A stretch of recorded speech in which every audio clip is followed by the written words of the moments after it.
আমাদের সবাইকে ঘিরে রেখেছে, আমাদের সব উপদেষ্টাকে ঘিরে রেখেছে, বেদম প্রহার করছে, ভীষণ পিটাচ্ছে। এই যে দেখেন আমাদের এই যে গাড়ি ভাঙা হয়েছে, এই শুধু সমন্বয়ের জন্য বর্তমানে দেশে থাকা খুব মুশকিল। দ্রব্যমূল্যের বাজার এত ঊর্ধ্বগতি যেটা কল্পনার বাইরে। আবারও জননেত্রী শেখ হাসিনার এই দেশে প্রধানমন্ত্রী হিসেবে যদি দেওয়া হয় তাহলে আমরা কোনো মতো ডাইল ভাত খাই বাঁচতে পারি। সমন্বয়করা কি করলেন? ওনারা তো একটা নতুন দেশ দিলেন। ওরা কি দিচ্ছে? ওরা রাষ্ট্র চালাবার বুঝে নাকি? টুকখানে বলাবান ওরা বুঝে নাকি দেশ চালাবার? হেলে কি দ্রব্যমূল্যের বাজারে এইরকম ঊর্ধ্বগতি হয়? বাগুনের কেজি ছিল 40 টাকা, এখন হয়েছে 120 টাকা। চাউলের কেজি ছিল 50 টাকা, এখন হয়েছে 80 টাকা। যাকে দায়িত্বটা দিছে সে কেন পারবে না? তাহলে সে গদিতে থেকে কি করবে? নাইমা যাক, সেনাবাহিনী এসে তাদেরকে দায়িত্ব উঠে যাক, তার তো থাকার কোনো মানে হয় না। সে নাইমা যাক গা। সে যদি আইসে গদিতে যদি না কমাইতে পারে জিনিসপত্র গুলা বা অসহায় মানুষগুলা না খাইয়া থাকতে হয়, তাহলে তাদেরকে আমার প্রয়োজন নেই। আমাদের সরকার যায় কিন্তু আমাদের কোনো উন্নতি হয় না। সরকার যাওয়ার পরে আমাদের কি এই জিনিসটা আরো অনেক খারাপ হয়েছে। ওনার বাংলাদেশ করতে হইলে ছাত্রকে দিয়ে কাম হবে না ভাইয়া। এরা এখন তো বাচ্চা পোলাপান, দেশ চালানো এখন যোগ্য না ভাইয়া। সে তো এমন একটা জিনিস ভাবতে আছে যে সারা জীবনে মনে হয় ক্ষমতায় থাকবে।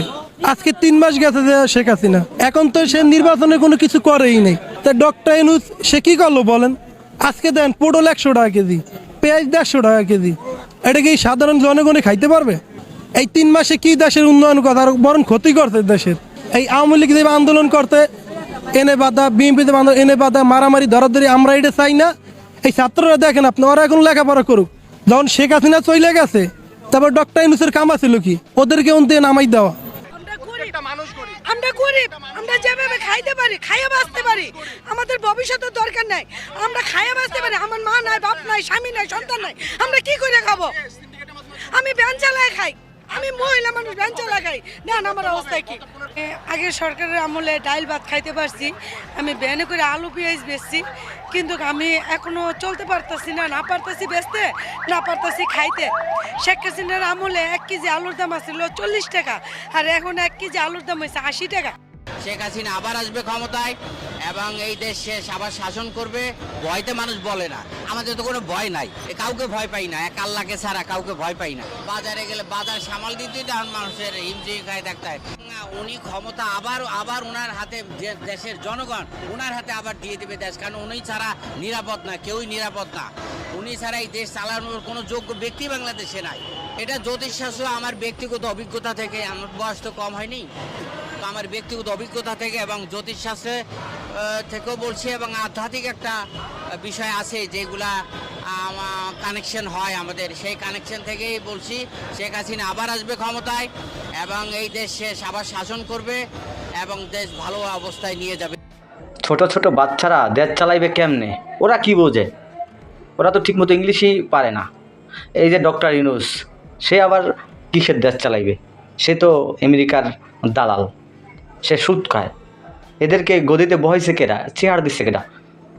এদেরকে নামাই দিতে হবে, আন্দোলন করে এদের চেয়ার থেকে ভাগাই দিতে হবে। বৈষম্য বিরোধী ছাত্র আন্দোলনের নায়ক সমন্বয়ক হাসনাত আবদুল্লাহর উপর হামলা হয়েছে, এমন একটি নিউজ বর্তমান নেট দুনিয়ায় ভাইরাল। এটা কি সত্য নাকি গুজব, তা নিয়ে থাকতেছে আজকের ভিডিওতে বিস্তারিত, এবং সেই সাথে থাকতেছে বাংলাদেশের বর্তমান সমন্বয়ক ও উপদেষ্টা এবং ডক্টর ইউনূসকে নিয়ে যে ভিডিও ফুটেজগুলো দেখলেন তার আপডেট নিউজ। চলুন ভিডিওতে আর বেশি কথা বাড়াবো না, সরাসরি আজকে আমরা চলে যাব মূল ভিডিওতে, আর সেখানে দেখবো আজকের ভিডিওর বিস্তারিত। হাসনাত উর্ফে হুসনাই উর্ফে হাস আব্দুল্লাহ গাবদুল্লাহর বাড়ি। এই দেখুন এরো সাইন দেখতে পাচ্ছেন। কুত্তা বিলাইও এই বাড়ির ভিতর, এই ঘরের ভিতর বসবাস করবে কিনা আমার সন্দেহ আছে। এই ঘর থেকে বের হয়ে সে কোটি কোটি টাকার মালিক কিভাবে হয়, তাও আবার রাজমিস্ত্রির ছেলে। বুঝতে পারছেন? যে হাস আব্দুল্লাহ একটা টি শার্ট পরে, একজোড়া ছেঁড়া স্যান্ডেল পরে ঢাকার রাজপথ কাঁপিয়ে তুলেছিল শেখ হাসিনার পতন ঘটানোর জন্য, সেই হাস আব্দুল্লাহ এখন 12,000 টাকার টি শার্ট পরে 50,000 টাকার mobile phone, Samsung mobile phone ব্যবহার করে থাকে। এই খবরও তো আমরা পেয়েছি। এই হাস আব্দুল্লাহ কোটি কোটি টাকার মালিক হয়ে গিয়েছে। দেখতে পাচ্ছেন তার বাড়ি? এই দেখছেন, আমি কি মিথ্যা বলছি? এটাই তার বাড়ি। যে তার পৈতৃক বাড়ি মেরামত করার ক্ষমতা রাখে না, সে কিভাবে ঢাকায় বিলাসবহুল বাড়িতে বসবাস করে আমাকে বুঝান। এরা কোটা বিরোধী আন্দোলন করেছিল নিজেদের পকেটকে প্রেগনেন্ট করার জন্য। ছোট ছোট বাচ্চারা দেশ চালাইবে কেমনে? ওরা কি বোঝে? ওরা তো ঠিকমতো ইংলিশই পারে না। এই যে ডক্টর ইউনূস, সে আবার কিসের দেশ চালাইবে? সে তো আমেরিকার দালাল, সে সুদ খায়। এদেরকে গদিতে বহাইছে কেডা? চেয়ার দিচ্ছে কেডা? এদেরকে নামাই দিতে হবে, আন্দোলন করে এদের চেয়ার থেকে বাগাই দিতে হবে। এরা দেশের কোনো কিছুই করতে পারবে না, দেশ শেষ। এতদিন ধরে 17 বছর ধরে অশিক্ষিতরা, মূর্খরা, চোর, দুর্নীতিবাজ, দালালেরা দেশ চালাইছে, কোটি কোটি টাকা দেশ থেকে পাচার করছে, বিদেশে পাঠাইছে। এটা আপনাদের কাছে ভালো লাগছে না? আপনারা জনগণও না, মানে আমার আপনাদের আবেগ বেশি। আপনাদের আবেগের ঠেলায় যখন যাকে ভালো লাগে তখন তার কথাই কন। এই যে ছোট ছোট পোলাপান্ডি শহীদ হইল, সরকার হইল, তারপরে আহত হইল, কেউর চোখ গেল, কেউর পা গেল, কেউর কত কিছুই, কেউ এখনও মেডিকেলে পড়ে রয়েছে। এই স্বৈরাচার শেখ হাসিনারে তাড়ানোর জন্য। আপনাদের তারপরে শুকরিয়া নাই। দেশটা হয়তো কিছুদিন লাগবে ঠিক হইতে। দেশের পাইন তো মাইরা দিয়ে গেছে হাসিনা, পুরোটাই মেরে দিয়ে গেছে। এখন সেটা সংশোধন হইতে একটু সময় লাগবে। আপনাদেরও জনগণের সবাই মিলে কাজ করতে হবে, তাহলে দেশ আগাবে, দেশের মানুষের উন্নয়ন হবে। আন্তর্জাতিক খ্যাতিসম্পন্ন বাটপার এবং রুটলেস ওয়ান্ডার বাংলাদেশের অন্তর্বর্তী সরকারের প্রধান উপদেষ্টা ডক্টর ইউনূস শেষ পর্যন্ত পদত্যাগ করার ব্যাপারে মনস্থির করে ফেলেছেন। এমনই খবর বিভিন্ন সূত্র থেকে আসছে। এর পিছনে অনেকগুলো কারণ আছে। দেখুন, বাংলাদেশের বহু মানুষ সমাজ মাধ্যমে ইউনূসকে বলছেন, স্যার আপনি এবার ছেড়ে দিয়ে যে কাজটা করছিলেন সেই কাজটাই করুন। অর্থাৎ ডক্টর ইউনূসকে বাংলাদেশের একটা বড় অংশের মানুষ 5ই অগস্টের পর মনে করেছিলেন যে সর্পরোগ হরবিষণ্ণকরণী। ডক্টর ইউনূস সত্যিকারের সোনার বাংলা গড়ে তুলবেন, শিক্ষায়, স্বাস্থ্যে, গণতন্ত্রের সমস্ত সূচকে বাংলাদেশ জগৎ সভায় শ্রেষ্ঠ আসন পাবে। কিন্তু গণ অভ্যুত্থানের 6 মাস পরে যা পরিস্থিতি দাঁড়িয়েছে তাতে একটা কথা দিনের আলোর মতো পরিষ্কার, বাংলাদেশ শেখ হাসিনার জমানায় যে অবস্থানে ছিল তার থেকে কয়েক ধাপ পিছিয়ে গেছে। এটা শেখ হাসিনার তীব্র সমালোচকও মনে হয় মনে মনে এই সত্যটা স্বীকার করবেন। শেখ হাসিনা যে অটোক্র্যাট ছিলেন তো সে বিষয়ে কোনো সন্দেহ নেই। নির্বাচন তিনি করেছিলেন, তার মতো করে করেছিলেন। সেই নির্বাচনে বল প্রয়োগের অভিযোগ উঠেছে, বিরোধীরা পার্টিসিপেট করেনি, নির্বাচনের নামে প্রহসন হয়েছে, সেই অভিযোগ উঠেছে। সেই অভিযোগ অনেকাংশে সত্যি। কিন্তু একই সঙ্গে বাংলাদেশের সাধারণ মানুষ মনে করছেন যে মোটা ভাত কাপড়ের সমস্যাটা এতটা ছিল না যেটা এখন তারা প্রতিদিন যে চ্যালেঞ্জের মোকাবিলা তাদের করতে হচ্ছে, এটা বাস্তব। সেজন্য বাংলাদেশের বহু মানুষ, তারা আমার মনে হয় না যে খুব কোনো একটা রাজনৈতিক দলের সঙ্গে সম্পৃক্ত, তারা বাংলাদেশের সাধারণ মানুষ, তারা বাংলাদেশের চেতনাকে হৃদয়ে ধারণ করেন এবং দেশটা যেভাবে জঙ্গি জিহাদিদের কবলে পড়ে উচ্ছন্নে যাচ্ছে সেটা বুঝতে পেরে তারা সমাজ মাধ্যমে ডক্টর ইউনূসকে সুপরামর্শই দিচ্ছেন, স্যার এবার আপনি পাত্তারি গোটান, যতটুকু সম্মান আপনার অবশিষ্ট আছে সেই সম্মানটুকু নিয়ে আপনি যে কাজ আগে করছিলেন সেই কাজই করুন। মোহাম্মদ ইউনূস অর্থনীতির জন্য নোবেল পুরস্কার পাননি, পেয়েছেন শান্তির নোবেল পুরস্কার। এবং আমাদের এই ভারতবর্ষে দুজন অর্থনীতিবিদ আছেন যারা নোবেল পেয়েছেন, ডক্টর অমর্ত্য সেন এবং সাম্প্রতিক অতীতে অভিজিৎ বিনায়ক বন্দ্যোপাধ্যায়। আচ্ছা, কখনো অমর্ত্যবাবু বা অভিজিৎ বিনায়ক বন্দ্যোপাধ্যায়কে দেখেছেন? তাদের একটা নির্দিষ্ট রাজনৈতিক দর্শন আছে, কিন্তু তারা কখনো মৌলবাদী শক্তিকে প্রশ্রয় দিয়েছে, উৎসাহিত করেছে, সাম্প্রদায়িক অশান্তি লাগাবার চেষ্টা করেছে? কখনো করেনি। তাদের রাজনৈতিক মত ভারতবর্ষের শাসক দলের রাজনৈতিক দর্শনের সঙ্গে মেলে না, না মিলতেই পারে। তারা অনেকটা লেফট লিবারাল উদার গণতন্ত্রের সাধনা তারা করেন। অনেকের তাদের এই রাজনৈতিক দর্শন পছন্দ না হতেই পারে। তারা ইসলামিক ফান্ডামেন্টালিজম নিয়ে খুব একটা সরব হন না বলে অভিযোগ উঠেছে। কিন্তু কখনো এই দুজন কৃতবিদ্য মানুষের বিরুদ্ধে খোলাখুলি সাম্প্রদায়িক শক্তির সঙ্গে হাত মিলিয়ে ধর্মীয় সংখ্যালঘুদের এথনিক ক্লিনজিং করার অভিযোগ উঠেছে? ওঠেনি, উঠবেও না। কিন্তু ডক্টর ইউনূস এই কাজটা খুব সচেতনভাবে করেছেন এবং যখন মৌলবাদী আস্ফালন বাংলাদেশ জুড়ে তীব্র হচ্ছে তখন তিনি মৌনীব্রত অবলম্বন করেছেন। যে সমস্ত কথা বলছেন সেই কথাগুলো হচ্ছে ওই কি বলে, বলতে হয় বলে বলা, এর মধ্যে দেখে না কোনো আন্তরিকতা নেই। এই পুজোর সময় ঢাকেশ্বরী মন্দিরে গিয়ে তিনি ধর্মীয় সংখ্যালঘু বা সনাতনীদের আশ্বস্ত করেছিলেন। কিছু হয়েছে? কিচ্ছু হয়নি। উত্তর ধর্মীয় সংখ্যালঘুরা নিপীড়নের মুখে পড়ছেন, তারা কোণঠাসা অবস্থায় আছেন এবং এই খবরগুলো যখন সারা বিশ্বের সংবাদ মাধ্যমে, বিশেষ করে ভারতীয় সংবাদ মাধ্যমে প্রকাশিত হয়েছে, তখন ইউনূস এবং তার সাঙ্গপাঙ্গরা সেটাকে ভারতীয় সংবাদ মাধ্যমের অপপ্রচার বলে দেখে দিয়েছেন। বাস্তবটা কি তাই? বাস্তবটা একেবারেই তাই নয়। আমি চর্বিত চর্বণ করব না, সবাই জানেন বাস্তবটা ইউনূস যে দাবি করছেন সেই দাবির সম্পূর্ণ বিপরীত। আচ্ছা, তার আমলে খাদ্যপণ্যের মুদ্রাস্ফীতি 12.5%, জেনারেল ইনফ্লেশন 10%।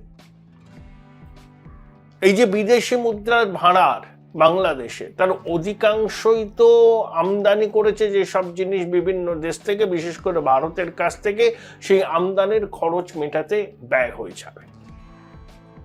বাংলাদেশের বড় বড় ব্যবসায়িক কনগ্লোমারেটগুলো ঝাঁপ বন্ধ করছে। বস্ত্র শিল্পে রপ্তানির যে জায়গাটা বাংলাদেশের ছিল সেটা ভিয়েতনামের কাছে ইতিমধ্যে খুইয়েছে। বস্ত্র শিল্পে বাংলাদেশের বহু মহিলা যুক্ত, তারা বাধ্য হয়েছেন কাজ ছাড়তে, মানে তাদেরকে ছাড়িয়ে দেওয়া হয়েছে। তারা জীবন ধারণের জন্য নানাবিধ পন্থা অবলম্বন করছেন। এটা হচ্ছে ইউনূসের অবদান। তিনি সবকিছু হাসিনা জমানার উপর চাপিয়ে দিয়েছেন। শেখ হাসিনা আওয়ামী লীগ অফিসিয়ালি বিবৃতি দিয়ে জানিয়েছে যে ফেব্রুয়ারি মাসের শুরু থেকে প্রায় 2 সপ্তাহ তারা 13 দফা কর্মসূচি নেবে, পথে নামবে, হরতাল ডাকবে। তার মধ্যে লাগাম ছাড়া মূল্যবৃদ্ধি, সংখ্যালঘু নিধন এবং শেয়ার বাজার থেকে টাকা উধাও হয়ে যাওয়া, ইউনূসের সাঙ্গপাঙ্গরা বিদেশে টাকা পাচার করছেন এই অভিযোগ তুলেছেন, মানবাধিকার লঙ্ঘনের অভিযোগ উঠেছে। এবং একই সঙ্গে ইউনূস কর ফাঁকিটাকে লিগ্যালাইজ করেছেন, তার গ্রামীণ ব্যাংকে 5 বছরের জন্য তিনি করমুক্ত করেছেন। এটা হচ্ছে ইউনূসের অ্যাচিভমেন্ট। এই সবগুলোকে সামনে রেখে আওয়ামী লীগ ফেব্রুয়ারি মাসের গোড়া থেকে পথে নামছে। আবার ইউনূস যাদের সমর্থনে টিকে আছেন সেই জামাতে ইসলামী, তাদের ছাত্র সংগঠন ছাত্র শিবির, এরা পত্রিকায় মন্তব্য করেছেন যে সমস্ত মুসলমান অদূরদর্শিতার পরিচয় দিয়ে মুক্তিযুদ্ধে অংশ নিয়েছিলেন তারা ভুল করেছেন, উপরওয়ালা তাদের ক্ষমা করুন। মানে যে সমস্ত মুসলমান মুক্তিযুদ্ধে যোগ দিয়েছিলেন, Join Indian Institute of Hotel Management now. Right choice, right decision. কিছু না বুঝে তাদেরকে উপরওয়ালা ক্ষমা করুন। অর্থাৎ মুক্তিযুদ্ধে সেই সময় বাঙালি হিন্দু মুসলমান নির্বিশেষে যোগ দিয়েছিলেন, গরিব বড়লোক নির্বিশেষে। তার প্রমাণ ইতিহাস জুড়ে আছে। জামাত বলছে কি, যারা মুক্তিযুদ্ধে যোগ দিয়েছিলেন, যে মুসলমানরা তারা অপরাধ করেছেন, উপরওয়ালা তাদের অপরাধ ক্ষমা করুন। অর্থাৎ মুক্তিযুদ্ধ বিরোধী শক্তি ইউনূসের সরকারকে সমর্থন করছে। 53 বছর হলো বাংলাদেশ স্বাধীন হয়েছে। স্বাধীন বাংলাদেশে বসে জামাতের নেতারা এখনো দেশ বিরোধী কাজ করছে। এদের তো রাষ্ট্রদ্রোহের অভিযোগে বিচার হওয়া উচিত। জামাতের আমির বলেছেন, যদি আমরা মুক্তিযুদ্ধে কোনো রকম অপরাধ করে থাকি, সেটা যদি প্রমাণিত হয় তাহলে আমরা ক্ষমা চেয়ে নেব। এখানে ইফস অ্যান্ড বাটস কেন? জামাত কি করেছিল মুক্তিযুদ্ধে সেই ইতিহাস সবাই জানে, সারা বিশ্বের মানুষ জানে। গোলাম আজম কি করেছিলেন? এই রাজাকার আল বাদার আল শামস-কারা। আর এখন এই যে ছাত্ররা দেখছেন, এরা কুলগোত্রহীন, এরা কিন্তু রাজাকারদের উত্তরসূরি, এরা দেশ বিরোধী শক্তি। বাংলাদেশের মানুষেরা বুঝছেন, যত দিন যাবে তত তারা বুঝতে পারবেন যে দুধ কলা দিয়ে কি কাল সাপ তারা পুষেছেন। এই সাপ এবার তাদেরকে দংশন করবে যদি না এই ছাত্র সমন্বয়ক উপদেষ্টাদের তারা তাড়ান। তাহলে বাংলাদেশ ইসলামিক জঙ্গিদের কবলে চলে যাবে। কেউ রুখতে পারবে না, কেউ রুখতে পারবে না। এই যে মাদ্রাসার ছাত্রদের ছবি দেখি, বাচ্চা বাচ্চা ছেলে, মস্তিষ্কবর্তী ঘৃণা, কোনো বিরুদ্ধ মত মানব না। তারা যেটা ভাবছে সেটাই হচ্ছে সব, সেটাইকে সবাইকে মানতে হবে। সেটা যদি আপনি না মানেন, গণপিটুনি, আপনাকে পিটিয়ে খুন করে দেওয়া হবে, মিথ্যা মামলায় ফাঁসিয়ে দেওয়া হবে, চাকরি থেকে বরখাস্ত করা হবে, সবকিছু হবে। ইউনূসের বাংলাদেশে এটা বাস্তব।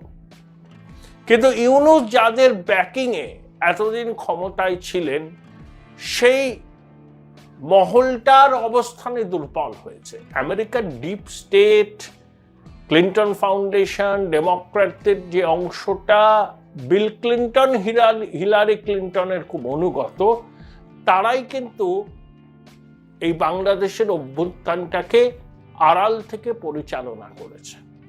এবং ইউনূস ছিলেন তাদের মুখ্য কুশীলব, টাকা পয়সা দিয়ে সহায়তা করেছেন এবং মেটিকিউলাস ডিজাইন ইউনূস নিজে করেছেন। এবং ইউনূসের চিন্তা, তার পরিকল্পনা রূপায়ণ করেছে ওই মাহফুজটা, যে হিজবুত তাহরিরের জঙ্গি। এগুলো পরিষ্কার। এই যে ডোনাল্ড লু, যাকে ট্রাম্প তাড়িয়ে দিয়েছেন, তিনি হচ্ছেন আমেরিকার ডিপ স্টেট, জর্জ সোরসের প্রতিষ্ঠানের একজন সক্রিয় সদস্য। বিভিন্ন জায়গায় রেজিম চেঞ্জ করতে তিনি খুব উৎসাহী। পাকিস্তানে করেছেন, বাংলাদেশে করেছেন, অন্যান্য জায়গাও চেষ্টা করেছেন। ট্রাম্প তাকে বার করে দিয়েছেন স্টেট ডিপার্টমেন্ট থেকে। তাহলে ইউনূসের আন্তর্জাতিক সমর্থন কমে আসছে। ট্রাম্প আসার পর নতুন ওয়ার্ল্ড অর্ডার তৈরি হয়েছে। আর তিনি ভারতের সঙ্গে যেরকম ভাবে পায়ে পা লাগিয়ে ঝগড়া করেছেন, যে পাকিস্তান অপারেশন সার্চলাইটের জন্য এখনো বাংলাদেশের মানুষের কাছে ক্ষমা চায়নি, সেই পাকিস্তানের কোলে উঠে বসেছেন ইউনূস। তাহলে যে মানুষরা তাকে জুলাই অগাস্টে মনে করছিলেন ঈশ্বর প্রতিম, সর্বরোগর বিশল্যকরণী, ইউনূসের হাতের জাদুদণ্ডে বাংলাদেশ ঘুরে দাঁড়াবে, তারাই এখন বলছেন ভাগ ইউনূস ভাগ। তারাই বলছেন যে স্যার, এবার আপনি মানে সরে পড়ুন, যতটুকু সম্মান আপনার আছে সেই সম্মানটুকু নিয়ে। তাই ইউনূস বুঝছেন যে আন্তর্জাতিক সমর্থন তার দিকে নেই। আমেরিকার তক্তা পালটের পর সমর্থন শূন্যে দাঁড়িয়েছে। আন্তর্জাতিক অর্থ ভান্ডার টাকা দিতে চাইছে না। দেশের মাটিতে শুধুমাত্র কিছু মৌলবাদী, ওই কিছু ছাত্র ছাড়া আর কেউ ইউনূসের সমর্থনে নেই। বিএনপি কি বলেছিল যে অন্তর্বর্তী সরকার ব্যর্থ হলে তার দায় তাদের। তারা কিন্তু অবস্থান বদলেছে এবং অন্তর্বর্তী সরকারকে প্রতিপক্ষ ঠাউরে তারা মাঠে নেমে পড়েছে। নির্বাচন করার কোনো সম্ভাবনা এই মুহূর্তে নেই। আওয়ামী লীগকে বাদ দিয়ে নির্বাচন হবে না। তাহলে ইউনূসের বিলম্বিত বোধহয় হয়েছে।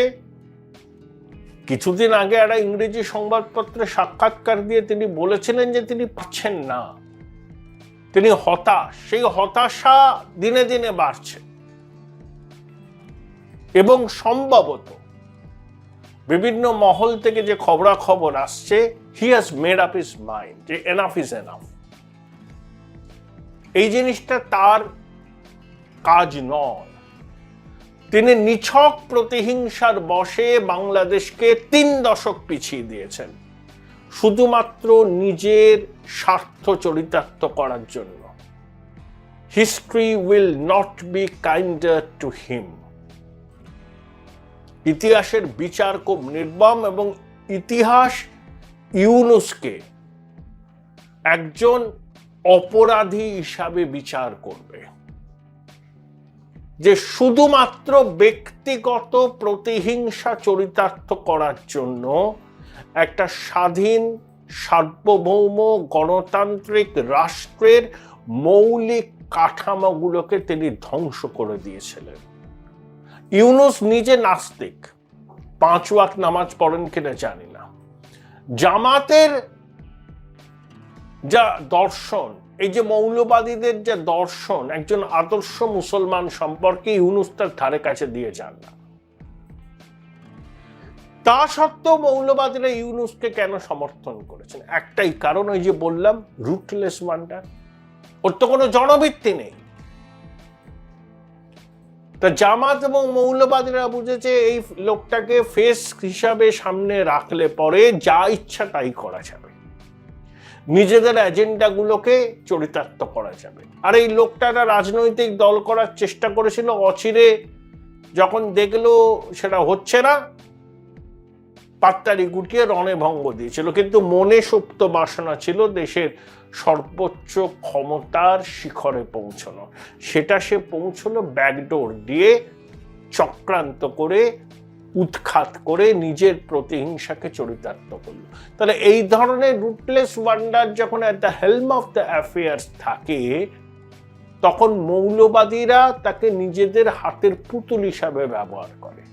উঠতে বললে উঠবেন এই লোক, বসতে বললে বসবেন, কারণ নিজের ব্যক্তিত্ব নেই, কিন্তু লোভ আছে অপরিসীম। এটাই হচ্ছে কারণ। ইউনূস যে খুব জামাত আর মৌলবাদীদের এইসব কাণ্ড কারখানা পছন্দ করেন আমি মনে করি করেন না, কিন্তু লোভ এমন জিনিস, সেই লোভকে তিনি সংবরণ করতে পারেননি। তাই জীবনের উপান্তে এসে এতদিন ধরে যা কিছু তিনি অর্জন করেছিলেন সেগুলো সব বিসর্জন দিলেন এবং বাংলাদেশকে একটা ইসলামিক জঙ্গি রাষ্ট্রে পরিণত করার জন্য যা যা পদক্ষেপ নেওয়ার দরকার, মুখ্য উপদেষ্টার পদে বসে তিনি সেই পদক্ষেপগুলো নিয়েছেন, নিয়ে চলেছেন। কিন্তু এখন তিনি বুঝতে পারছেন his days are getting numbered. তাই he has made up his mind. আমার ধারণা 26শে মার্চের আগেই ইউনূস পাত্তারি গোটাবেন। কেন আমি বললাম, এর ব্যাখ্যা আমি প্রতিবেদনে দেব না। বিভিন্ন মহল থেকে, সেই মহল বাংলাদেশের অভ্যন্তরীণ রাজনীতির খোঁজখবর রাখেন, খুবই ইনফ্লুয়েন্সিয়াল। বিভিন্ন মাধ্যম থেকে খবর তো সবার কাছেই আসে। তো আমরাও সেই খবরটা পেয়েছি 26শে মার্চের আগে ইউনূস দেশান্তরী হবে, বলবে। জাতীয় নাগরিক কমিটির মুখ্য সংগঠক জনাব সার্জিস আলম, জুলাই অভ্যুত্থানের অন্যতম নেতা, বৈষম্য বিরোধী ছাত্র আন্দোলনের অন্যতম গুরুত্বপূর্ণ একজন নেতা ছিলেন, যিনি জুলাই স্মৃতি ফাউন্ডেশনের সেক্রেটারির দায়িত্ব পালন করেছেন। কয়েকদিন আগে সেই পদ থেকে তিনি পদত্যাগ করেছেন। অতি সম্প্রতি তিনি একটা মন্তব্য করেছেন, ঢাকা বিশ্ববিদ্যালয়ের হলে থাকার জন্য বাধ্যতামূলক ছাত্রলীগের রাজনীতির সাথে তিনি জড়িত ছিলেন এবং শুধু তিনি নন, আরও অনেকেই বাধ্য হয়ে ঢাকা বিশ্ববিদ্যালয়ের হলে অবস্থান করতে গিয়ে বাধ্য হয়ে ছাত্রলীগের রাজনীতির সাথে সম্পৃক্ত ছিলেন। এখন ছাত্রলীগ একটা নিষিদ্ধ সংগঠন, অর্থাৎ এই মুহূর্তে বাংলাদেশ ছাত্রলীগ নামে কোনো সংগঠন বাংলাদেশে এক্সিস্ট করে না। ছাত্রলীগের নেতাকর্মী মানেই যারা সাবেক হয়েছেন, অর্থাৎ একটা সময় যারা ছাত্রলীগের রাজনীতির সাথে সম্পৃক্ত ছিলেন, যেহেতু সংগঠনটা এখন আর এক্সিস্ট করে না। সেই হিসেবে সার্জিস আলম বা তার মতো আরও অনেকে যারা ঢাকা বিশ্ববিদ্যালয়ের হলে অবস্থান করতে গিয়ে বা দেশের অন্যান্য বিশ্ববিদ্যালয়ের হলে থাকার জন্য কৌশল হিসেবে ছাত্রলীগের রাজনীতির সাথে জড়িত ছিলেন, তারাই তো তাহলে ছাত্রলীগের নেতাকর্মী হিসেবে পরিচিত হবে। ছাত্রলীগের অনেক নেতাকর্মীর নামে মামলা হয়েছে। সংগঠন হিসেবে তারা যে সকল অপকর্ম, দুর্নীতির সাথেও, ছাত্র সংগঠন হলেও তারা দুর্নীতির সাথে ইনভলভ ছিল, সেগুলোর তথ্য আমাদের সামনে স্বৈরাচার হাসিনা যখন ক্ষমতায় তখন আমাদের সামনে এসছে।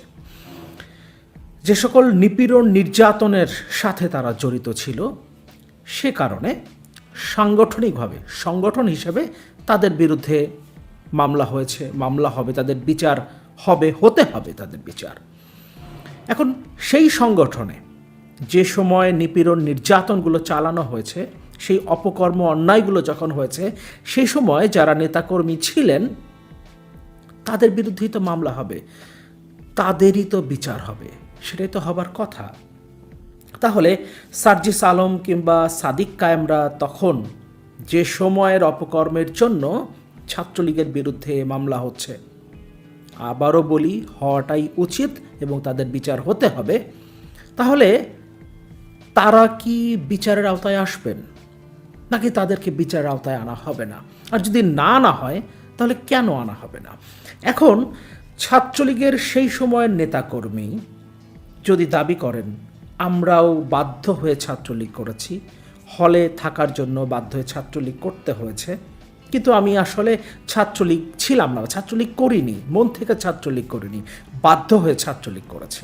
কিংবা কেউ যদি দাবি করে ছাত্রলীগে অনুপ্রবেশ করেছিলেন কারণ স্বৈরাচার শেখ হাসিনার পতন চাইতেন, তার বিরুদ্ধে কিভাবে লড়াই করা যায় সেই সুযোগ খুঁজছিলেন, এই কারণে তারা ছাত্রলীগ অনুপ্রবেশ করেছেন, এই কথা যদি এখন কেউ বলে তাহলে তার ক্ষেত্রে কি হবে? সার্জিস আলম যেভাবে বলেছেন, কিংবা সার্জিস আলম বলছেন, তার মতো আরও অনেকেই আছেন যাদেরকে তিনি এখন এন্ডোর্স করছেন যে তারা বাধ্য হয়ে ছাত্রলীগ করেছেন। শিবিরের অনেককে আমরা দেখেছি যাদের ব্যাপারে এখন আমরা জানতে পারছি তারা শিবিরের কর্মী, পোস্টেড কর্মী, গুরুত্বপূর্ণ পদে তারা ছিলেন সে সময়ও, কিন্তু তারা আবার একই সাথে ছাত্রলীগেও গুরুত্বপূর্ণ পদে, কোনো ইউনিটের অত্যন্ত গুরুত্বপূর্ণ পদে ছিলেন। তাহলে শুধুমাত্র যারা পদে আছেন তাদের ক্ষেত্রেই আপনি বিচারের আওতায় তাদেরকে আনবেন, এই হিসাবটাও তো করা যাচ্ছে না। এখন ছাত্রলীগের কেন্দ্রীয় সভাপতি, সাধারণ সম্পাদক কিংবা ঢাকা বিশ্ববিদ্যালয় বা অন্য কোনো শাখার সভাপতি, সাধারণ সম্পাদক থেকে শুরু করে পোস্টেড অন্যান্য নেতারা যে কেউ যদি দাবি করেন তারা বাধ্য হয়ে ছাত্রলীগ করেছেন, কিংবা তারা আসলে শেখ হাসিনার স্বৈরাচারী শাসন তারা সহ্য করতে পারছিলেন না, ফলে তার একটা কৌশল নিয়েছিলেন কিভাবে এই সংগঠনের ভেতরে থেকেই আসলে পরবর্তীতে লড়াইটা করা যায়, এ কারণেই তারা অনুপ্রবেশ করেছিলেন। এই দাবিটা যদি এখন করেন, সাদ্দাম হোসেন যদি এখন এই দাবি করেন, ইনান যদি করেন, সৈকত যদি করেন, তাহলে কি করবেন? কিংবা জোনায়েদ আহমেদ পলক যদি এখন দাবি করেন, তিনি যে সকল অসামঞ্জস্যপূর্ণ কথাবার্তা বলেছেন, ইন্টারনেট আমরা বন্ধ করে নিই, অটোমেটিক একাই বন্ধ হয়ে গেছে, এ ধরনের কথাবার্তা মূলত বলেছি কারণ আমি আসলে চেয়েছিলাম সরকারকে বিতর্কিত করতে, শিক্ষার্থীদের আরও উস্কে দিতে, যাতে এই অভ্যুত্থানটা এমন একটা পর্যায়ে চলে আসে যে শেখ হাসিনা পালিয়ে যেতে বাধ্য হন, তার এই সরকারের পতন ঘটে, তাদের সরকারের পতন ঘটে। এটা যদি এখন জুনায়েদ আহমেদ পলক দাবি করেন তাহলে কি তিনি পার পেয়ে যাবেন? কারণ তিনি তো জুলাই অভ্যুত্থানের পক্ষে ছিলেন। কারণ এই 1 জুলাই থেকে 15 জুলাই পর্যন্ত ঢাকা বিশ্ববিদ্যালয়ে অবস্থান করলেও, সার্জিস আলম বলেছেন, ঢাকা বিশ্ববিদ্যালয়ে অবস্থান করলেও এই সময়ে ছাত্রলীগের ভয়ভীতির তোয়াক্কা আর তারা করেনি। তখন তারা তাদের বিরুদ্ধেই প্রথমে কোটা সংস্কার আন্দোলন, 15 জুলাই পর্যন্ত অবশ্যই এটা শুধুমাত্র কোটার জন্য আন্দোলন ছিল। এরপরে যখন এটা সারা দেশে ছড়িয়ে পড়ল, সাধারণ মানুষ, বিভিন্ন রাজনৈতিক দলের নেতাকর্মীরা যখন এর সাথে সম্পৃক্ত হয়ে পড়ল এবং পরবর্তীতে এটা গণঅভ্যুত্থানে রূপান্তরিত হলো, তখন এটা শেখ হাসিনা পতনের এক দফা দাবি চলে আসলো সামনে এবং পরবর্তীতে শেখ হাসিনা পালিয়ে যেতে বাধ্য হলেন। কিন্তু 1 জুলাই থেকে 15 জুলাই পর্যন্ত এটা কোটা সংস্কার আন্দোলন ছিল। সেই সময় পর্যন্ত ছাত্রলীগের ভয়ভীতি উপেক্ষা করেই তারা, সার্জিস আলম সহ অন্যান্যরা যারা ছাত্রলীগ করেছেন বাধ্য হয়ে, তারা কোটা সংস্কার আন্দোলনে যুক্ত ছিলেন, সার্জিস আলম বলেছেন। এখন 15 জুলাই পর্যন্ত কিংবা এর পরবর্তী সময়ে ওবায়দুল কাদের কিছু মন্তব্য করেছেন, নিশ্চয় আমাদের মনে আছে। শুধুমাত্র ছাত্রলীগই যথেষ্ট এই আন্দোলন দমন করতে, এ ধরনের মন্তব্য করেছেন এবং সেটা স্পার্ক হিসেবে কাজ করেছে। শিক্ষার্থীরা আরও ফুঁসে উঠেছেন।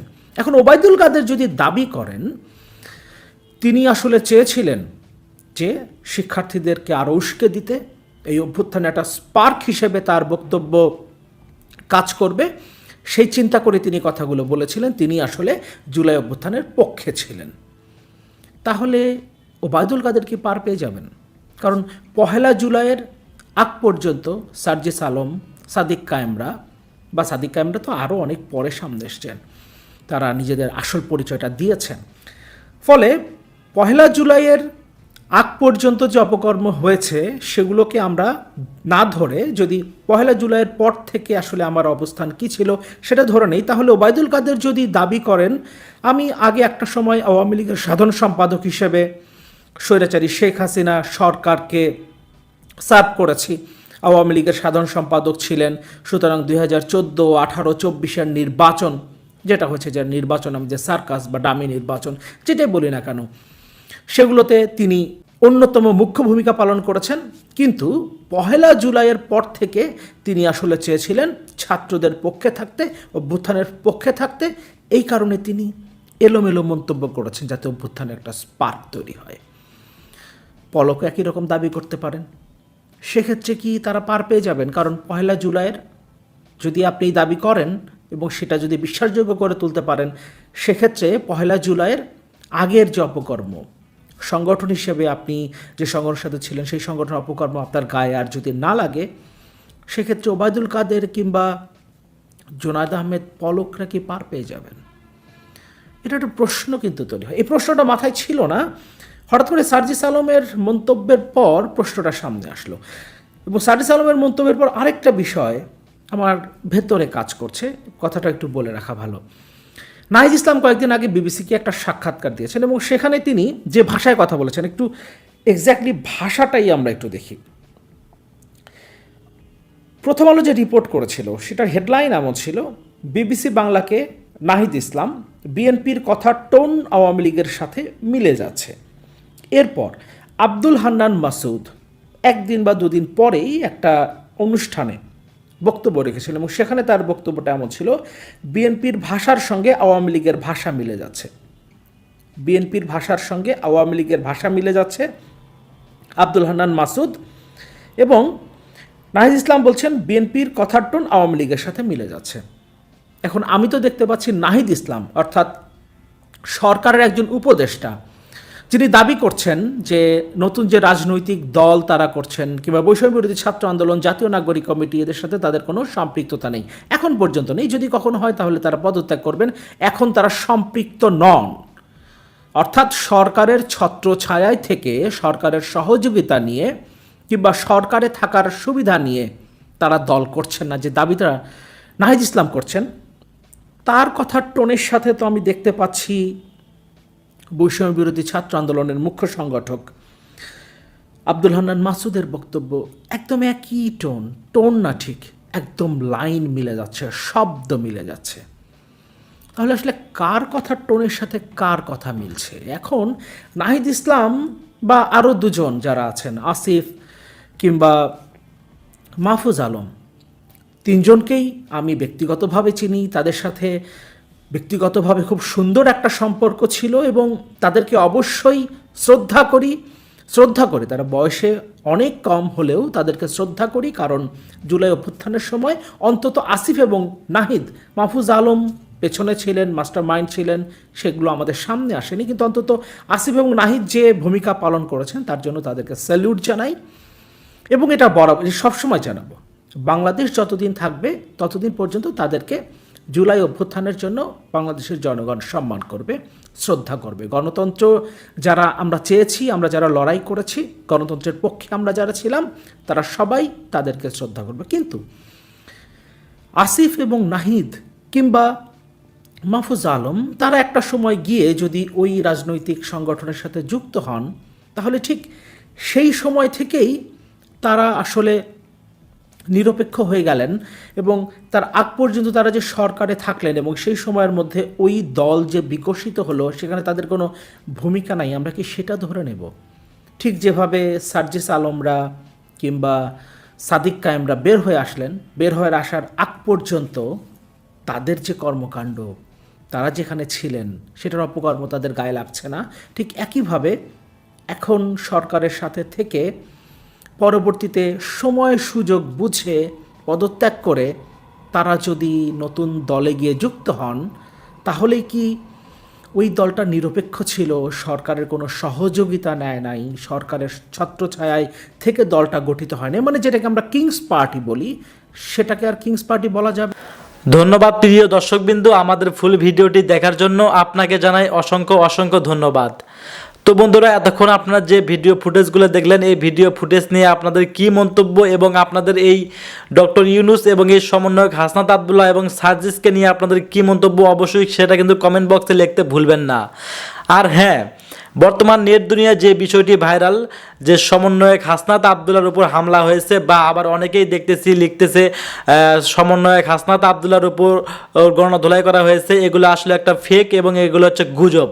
দয়া করে আপনারা কেউ গুজবে কান দেবেন না। মূলত এই সমন্বয়ক হাসনাত আবদুল্লাহকে কেউ গায়ে হাত দেয়নি, বা তাকে কোনো গণধোলাই দেওয়া হয়নি, বা তার উপরে কোনো হামলা করা হয়নি, শুধু তাকে ভুয়া বলে স্লোগান দেওয়া হয়েছিল। এটা আমরা ইতিমধ্যে দেখতে পেয়েছি বিভিন্ন ইউটিউব চ্যানেল থেকে। যাই হোক বন্ধুরা, এমন নিত্য নতুন আপডেট খবর সবার আগে পেতে চাইলে এখনই আমাদের এই পিচ্চি সাকিব ইউটিউব চ্যানেলটি সাবস্ক্রাইব করতে ভুলবেন না। আর হ্যাঁ, আজকের ভিডিওতে যে আপনারা যা দেখেছেন সব কিছু কিন্তু সোশ্যাল মিডিয়া থেকে নিয়ে সংগ্রহ করা হয়েছে, এখানে আমাদের নিজস্ব কোনো কথা বলা হয়নি। তো বন্ধুরা, ইতিমধ্যে আপনারা দেখতে পেয়েছেন 7 কলেজের শিক্ষার্থীরা কিন্তু অলরেডি ছাত্র সমন্বয়ক হাসনাত আবদুল্লাহকে একটু অপমান করার চেষ্টা করছিলেন এবং তার উপরে একটু ভুয়া স্লোগান বলেছেন। এটা আমরা ইতিমধ্যে দেখতে পেয়েছি, যমুনা টিভি সহ অনেক টিভি চ্যানেলে আমরা যে ভিডিও ফুটেজগুলো দেখতে পেয়েছেন। এটা এই পর্যন্ত, এর বাইরে কিন্তু কিছু না। সেক্ষেত্রে দেখা যাচ্ছে অনেক ইউটিউব চ্যানেল থেকে শুরু করে অনেক জায়গায়, বিশেষ করে সোশ্যাল মিডিয়া, ফেসবুক, ইউটিউবে দেখা যাচ্ছে সমন্বয়ক হাসনাত আবদুল্লাহর ওপর গণধোলাই, সমন্বয়ক হাসনাত আবদুল্লাহ ওপর হামলা করা হয়েছে। এগুলো আসলে ফেক, এগুলো মিথ্যা বানোয়াট। দয়া করে আপনাকে গুজবে কান দেবেন না, সঠিক তথ্য জানুন আর সঠিক কিছু জানুন। ধন্যবাদ।